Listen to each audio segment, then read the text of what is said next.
নমস্কার বন্ধুরা, আমি কোজাগরি আবারও চলে এসেছি তোমাদের কাছে একটা ভিডিও উপস্থাপন করতে।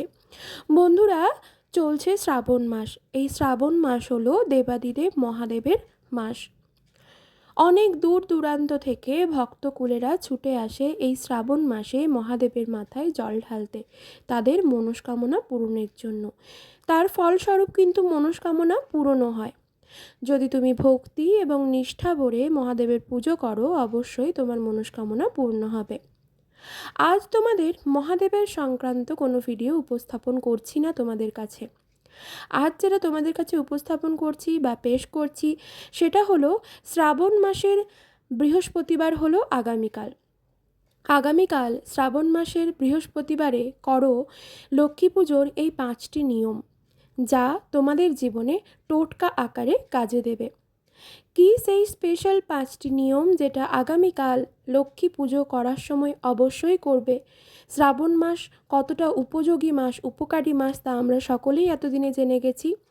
তাই আগামীকাল লক্ষ্মী পুজো করার সময় এই 5টি নিয়ম যদি তুমি পালন করতে পারো, সঠিকভাবে নিষ্ঠা ভরে ভগবানের কাছে তুমি সম্পন্ন করতে পারো, তাহলে সেটি টোটকা আকারে কাজে দেবে তোমার জীবনে। ভীষণভাবে উপকৃত হবে, 24 থেকে 48 ঘন্টার মধ্যে ফললাভ করবে। কী সেই স্পেশাল 5টা নিয়ম অবশ্যই জানাবো। তবে চলো বন্ধুরা, তার আগে একটু আমার চ্যানেলের ইন্ট্রোটা দিয়ে ফেলি। বন্ধুরা, যারা ইউটিউব থেকে দেখছো তাদেরকে জানাই আমি ওমের মা চ্যানেল থেকে সবাইকে সুস্বাগতম। আশা করি সকলে খুব ভালো আছো, সুস্থ আছো। আর যারা আমার ফেসবুক পেজ কোজাগরি ঘোষ এইখান থেকে ভিডিওটি দেখছো তাদেরকেও সুস্বাগতম জানাই। আশা করি তোমরাও খুব ভালো আছো, সুস্থ আছো। বন্ধুরা, ভিডিওটি ভালো লাগলে অবশ্যই একটা লাইক আশা করব, শেয়ার করো আপনজনেদের সাথে, কমেন্ট করে জানিও যদি কিছু জানার থাকে। অবশ্যই আমি তোমাদের কমেন্টে রিপ্লাই দেবো।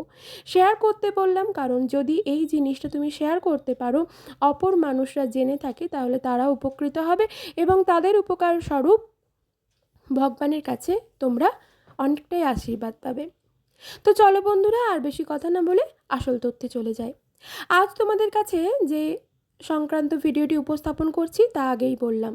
শ্রাবণ মাসের বৃহস্পতিবার আগামীকাল শ্রাবণ মাসের বৃহস্পতিবারে করো লক্ষ্মী পুজোর এই 5টি নিয়ম, যেটি তোমাদের জীবনে টোটকা আকারে কাজে দিবে। শ্রাবণ মাসে বৃহস্পতিবার মা লক্ষ্মীর সাপ্তাহিক পুজোতে করবে কয়েকটি নিয়ম। মা লক্ষ্মীর আশীর্বাদ পাবে তাতে।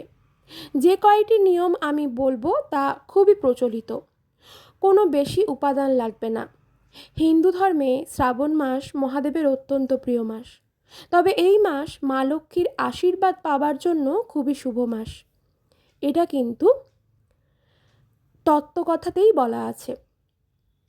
তবে এই মাস মা লক্ষ্মীর আশীর্বাদ পাবার জন্য যেহেতু খুব শুভ মাস, এই মাসে যদি মা লক্ষ্মীর বিশেষ পুজো অর্চনা করতে পারো, তাহলে ভীষণভাবে উপকৃত হবে। এই মাসে আমরা মহাদেবের পুজো করি। নিয়ম করে পুজো করলে বাবা যেমন সন্তুষ্ট হন, তেমনি এই মাসে মা লক্ষ্মীর যদি তুমি নিয়ম করে পুজো করতে পারো, তবে মা লক্ষ্মীও সন্তুষ্ট হবেন। মা তোমার জীবনে ধনসম্পত্তি লাভে সাহায্য করবেন। তার সাথে যুক্ত আছে আবার বৃহস্পতি গ্রহের, কারণ আগামীকাল বৃহস্পতিবারের সাথে বৃহস্পতি গ্রহের যুক্ত আছে। বৃহস্পতি গ্রহকে দেবগ্রহ বলা হয়, কারণ এটি নবগ্রহের মধ্যে অন্যতম। গ্রহেদের গুরু হল বৃহস্পতি গ্রহ। বৃহস্পতি হলুদ রং পছন্দ করেন। যদি তোমার জন্মছকে বৃহস্পতির দোষ থাকে, তবে তাকে প্রসন্ন করতে হলুদ রং ব্যবহার করো।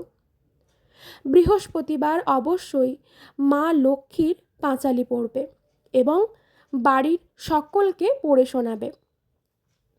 যদি পড়তে না পারো তাহলে অবশ্যই শুনবে, কারণ বন্ধুরা এখন গুগলের যুগ, এখন ইউটিউবের যুগ। অবশ্যই পাঁচালিটা অন করে শুনবে।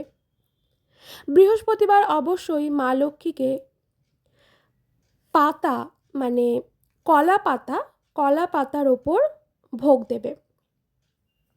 এটা যদি আগামীকাল করতে পারো তাহলে ভীষণভাবে উপকৃত হবে, কারণ মা লক্ষ্মী কলা পাতায় ভোগ খেতে খুব পছন্দ করেন।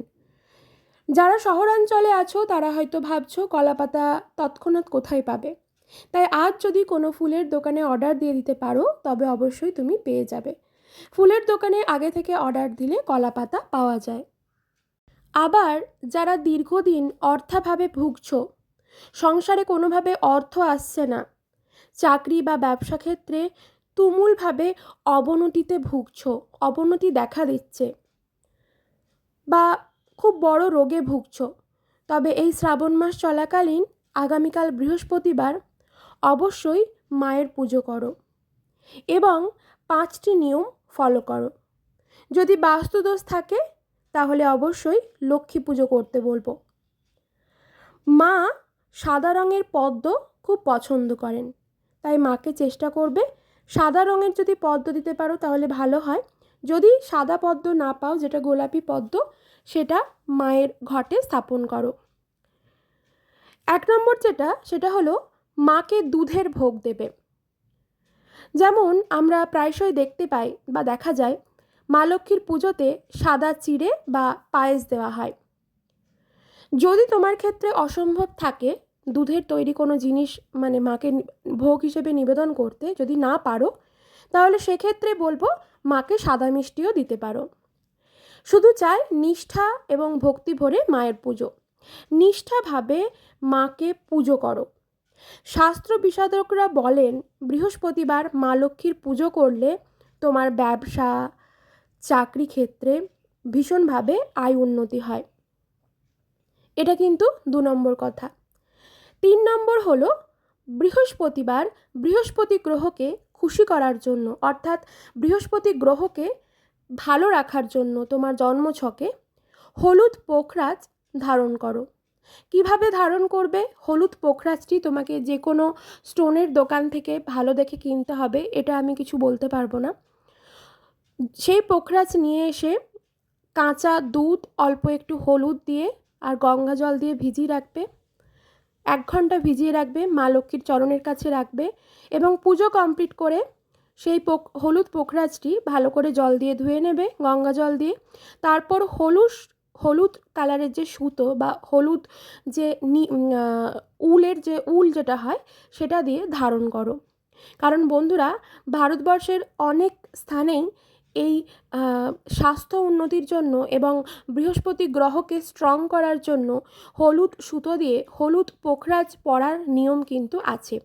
এটা কিন্তু শাস্ত্র বিশারদরাও যেমন বলে থাকেন তেমন জ্যোতিষীরাও বলে থাকেন, তাই এই ক্রিয়াটি করে দেখতে পারো। 4 নম্বর হলো পান এবং সুপরি। এটি কিন্তু মা লক্ষ্মীর অনিবার্য একটি উপকরণ, এই উপকরণ দিতেই লাগে। পান ও সুপরি দিয়ে মায়ের কাছে পুজো দাও। পান, সুপরি এবং একটি 16 আনার কয়েন। পানটির মধ্যে লাল গোলা সিঁদুরের ফোঁটা দেবে, সুপরির মধ্যেও লাল গোলা সিঁদুরের ফোঁটা দেবে এবং 16 আনার যে বাজারে চলতি যে 16 আনার কয়েন সেটি দিয়ে মা লক্ষ্মীর চরণের কাছে রাখো। 5 নম্বর সর্বশেষ যেটা করতে হবে সেটা কলা পাতায় মায়ের নৈবেদ্য সাজাও। তোমাদেরকে আগেই বললাম, যারা শহরাঞ্চলে থাকো তাদের একটু কলা পাতা পেতে সমস্যা হতে পারে, সেক্ষেত্রে যে কোনো ফুল দোকানে যদি আগে থেকে বলে রাখো অনায়াসেই পেয়ে যাবে। সেই কলা পাতার মধ্যে নৈবেদ্য সাজিয়ে দাও। নৈবেদ্য সাজানোর নিয়ম হলো গোটা আতপ চাল অল্প একটু আধ ঘন্টা মতো ভিজিয়ে রেখে দেবে। তারপর সেই আতপ চালটাকে 5 ভাগে ভাগ করবে। আতপ চালের ওপর একটি বাতাসা, একটি সাদা মিষ্টি, একটু ফুল দিয়ে সেই আতপ চালটা রেডি করবে। 5টা ভাগে ভাগ করবে, দিয়ে সেটা রেডি করবে এবং তার মধ্যে কলা তো অবশ্যই দেবে, একটু করে কলা, আর যে কোনো 1 রকমের ফল একটা করে খাদি করে টুকরো টুকরো করে কেটে তার ওপর সাজাও। আচ্ছা বন্ধুরা, 4 নম্বর যেটা বললাম পানের ওপর সুপরি এবং 16 আনার কয়েন রাখতে, ওই যে পানের ওপর 16 আনার কয়েন আর সুপরিটা রেখেছো আর একটা হলুদ ফুল দিয়েছো, সেইটা কি করবে, পরের দিন অর্থাৎ শুক্রবার দিন, বৃহস্পতিবার দিন সারাদিন ওটা মায়ের চরণে রাখা থাক। শুক্রবার দিন যখন সকালবেলায় পুজো করবে, নিত্য পুজো কমপ্লিট করার পর সেই পানটি এবং ফুলটি রেখে দিয়ে হলুদ কাপড়ের মধ্যে ওই যে সুপরি আর 16 আনার কয়েন যেটা বললাম সেটা গিঁট বেঁধে শ্রিং মন্ত্র সহযোগে মা লক্ষ্মীর যে বীজ মন্ত্র শ্রিং, সেই শ্রিং শ্রিং শ্রিং এইভাবে বীজ মন্ত্র সহকারে একটা হলুদ কাপড়টা গিঁট মারবে এবং সেটি তোমার চালের পাত্রে সকলের চোখের আড়ালে রেখে দাও। ক্রিয়াটা করো।